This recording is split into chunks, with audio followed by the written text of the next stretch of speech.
네, 외신 브리핑 금요일 순서입니다. 이번 주 시장이 상당히 힘들었는데 그래도 금요일까지 왔네요. 주말을 앞두고 있습니다. 하지만 여전히 글로벌 증시의 위험자산 회피 현상은 지속되고 있는 상황입니다.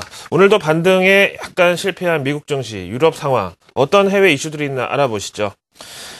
먼저 오늘 마이크로소프트 소식부터 한번 보겠습니다. 지난번에 출시 예정이라고 얘기만 나왔었고 실적 발표 때도 이런 얘기는 있었지만은 이번에 드디어 윈도우 8을 탑재한 타블렛 PC를 출시했습니다. 글쎄요, 새로 나온 지 좀 된 마이크로소프트 윈도우 8에 대한 평가가 어느 정도 정리된 시점에서 이번에는 이 윈도우 8을 기반으로 하는 타블렛 PC가 이번에 나온 건데요. 사실 몇 년 전 애플에 이어서 구글, 마이크로소프트 그리고 인텔까지 모두 스마트폰이나 타블렛 PC 같은 이런 전통 PC 대체제 개발에 뛰어들었으니 다만은 마이크로소프트와 인텔의 경우는 좀 뒤처져 있었고 그런 만큼 요즘에 더 의욕적으로 나서고 있는데요. 일단 이 윈도우라는 누구나 컴퓨터를 처음 배울 때 다 접하는 이런 친숙한 구동 시스템을 탑재하고 있다는 장점, 그리고 이번 신제품은 최신 제품 애플 중에서 나온 아이패드 미니보단 조금 작고요. 우리나라 갤럭시 노트 2보다는 좀 더 큰 또 새로운 크기가 또 하나 나왔다고 합니다. 잘 아시겠지만요. 자동차도 원래는 소형이냐 대형이냐 이렇게 두 가지로만 구분하다가 나중엔 중간 사이즈 중형차가 나오고 이제는 또 옵션에 따라서 준중형이냐 어퍼 미드 클래스니 이렇게 또 나뉘고 그래서 막 여러 형태로 파생되는 경향이 있죠.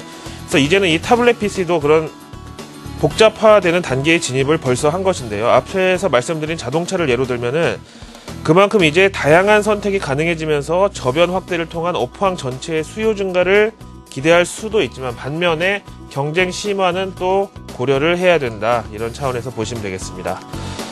자, 이제 애플 실적 관한 얘기를 해보겠습니다. 오늘 어떻게 하다 보니까 기술업종 특집처럼 됐는데요. 애플이 미국 시장 마감 후에 실적을 발표했습니다. 함께 살펴보시죠.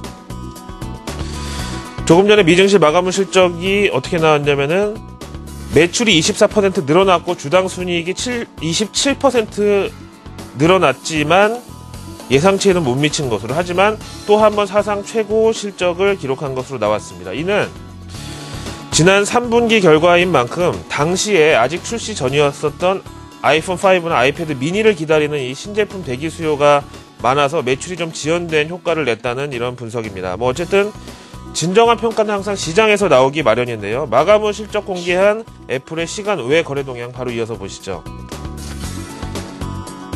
보시는 대로 장중에는 이 실적에 대한 우려 때문에 1% 정도 하락을 했다가 지금 보시는 대로 실적 발표 직후에 약 2% 가까이 급락했다가 다시 조금씩 반등 중에 있고요. 현재 0.29%, 1달러 74센트 아주 소폭의 반등을 나타내고 있다가 다시 지금 보합권으로 꺾이고 있는 모습이죠. 어쨌든 시장의 반응이 아주 뜨겁지는 않은 것으로 판결이 나고 있습니다. 자, 이제 이번 주 우리 주말에도 미국의 선거 관련된 내용이 계속 외신을 통해서 쏟아져 나올 텐데요. 관련된 내용 보시죠. 가장 최근 여론조사 결과로부터 출발합니다. 로이터 통신이요. 지금 공화당의 미트 롬니 후보가 웃으면서 걸어 나오는 모습이죠. 현지 시간으로 오늘 새벽에 공개된 로이터 통신의 여론조사 결과에 따르면은 공화당의 롬니 후보가 오바마 대통령을 1%포인트 차이로 앞서고 있다는 가장 최근 여론조사 결과가 되겠는데요. 47대 46.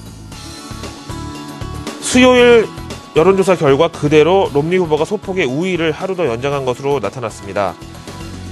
아무리 경제지표가 호전된 것으로 나와도 요즘 주가는 전혀 호응을 하지 않는 이런 상황에서 이번 11월 6일 대통령 선거에서는 연방정부별로 상원, 하원, 의원까지 함께 선출하는 그야말로 종합선거 형태라서 우리도 왜 선거 때 보면 어떨 때 막 투표용지가 한 4-5장 될 때가 있잖아요. 이번이 그런 그야말로 대선인데요. 어쨌든 현지 분위기는 집권당에 대해서 그다지 호의적이지는 않다라고 볼 수 있겠고요. 다음에 이 내용은 그냥 이렇게 정리를 해드리고, 이건 하도 주변에서 물어보시는 분들이 많아서 잠깐 말씀을 드리면은 미국은 잘 아시는 대로 직접 선거가 아닌 선거인단 중심의 간접 선거 형태인데요. 그러면 우리가 이 표수가 적기 때문에 개표도 빠르지 않을까 생각을 하지만은 실제로는 그렇지 않고요. 간접 선거라서 대부분이 제3자 입장이다 보니까 막 결과를 막 체근하는 분위기도 아니고 또 주별로 영토도 워낙 넓고 투표 시간도 다르기 때문에 알래스카나 하와이 같은 경우는 새벽 1시에 현지에 투표가 끝나거든요. 그래서 2008년도에도 보니까 선거 당일 지나고 그 다음날 오전쯤 돼야 윤곽이 나오고 우리나라 시간으로는 11월 7일 증시 마감쯤 돼야 어느 정도 윤곽이 나오고 길게는 한 24시간 완전 개표 결과 나올 때까지는 걸렸던 것 같습니다. 이렇게 보시면 되겠습니다. 이번 한 주 고생 많으셨습니다. 금요일 외신 브리핑이었습니다.